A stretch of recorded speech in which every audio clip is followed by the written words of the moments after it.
Genetic blood disorders in India, meaning and causes. सबसे पहले समझते हैं कि जेनेटिक ब्लड डिसऑर्डर्स क्या होते हैं। जेनेटिक ब्लड डिसऑर्डर्स ऐसे इनहेरिटेड डिजीज जो ब्लड फॉर्मेशन को अफेक्ट करते हैं। Main example thalassaemia, sickle cell disease, haemophilia cause क्या है? जीन में म्यूटेशन, हीमोग्लोबिन या क्लॉटिंग फैक्टर में गड़बड़ी। ये डिजीज पेरेंट्स से इनहेरिट होती है, carrier parents, affected child.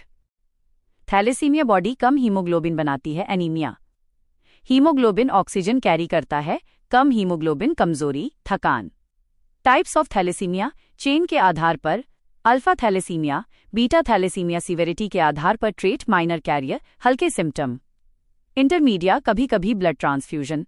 Major Cooley's anaemia, regular blood transfusion जरूरी। Severe alpha haemoglobin Bart hydrops fetalis.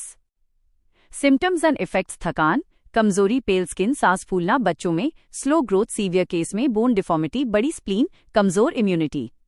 Burden in India, India को thalassaemia capital of the world कहा जाता है। लगभग 1.5 लाख पेशेंट हर साल, 12,000 नए केस, कैरियर रेट 3-4% पॉपुलेशन यानी 35-45 मिलियन कैरियर्स। इसे rights of persons with disabilities act 2016 के तहत डिसेबिलिटी माना गया है। स्क्रीनिंग प्रोग्राम्स, प्रिवेंशन बहुत जरूरी है। Premarital screening, antenatal screening, newborn screening, carrier detection camp, genetic counselling से नए केस रोके जा सकते हैं। Treatment options, regular blood transfusion, iron chelation therapy, bone marrow transplant, कुछ केस में cure, gene therapy. Future option, safe blood screening बहुत जरूरी है। Government initiatives, national health mission, blood bank, medicine, lab support. Thalassaemia Bal Seva योजना, bone marrow transplant के लिए 10 लाख रुपए सहायता। E Rakt Kosh, online blood availability system. 2016 guidelines on haemoglobinopathies, prevention, treatment, counselling.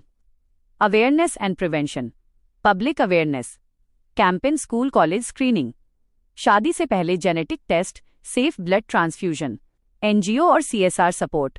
UPSC important points, health social justice issue, family पर economic burden, universal screening policy की जरूरत, blood safety और gene therapy research. Conclusion, early screening awareness, government schemes genetic blood disorders को कम कर सकती हैं और पेशेंट की क्वालिटी ऑफ लाइफ बेहतर बना सकती हैं।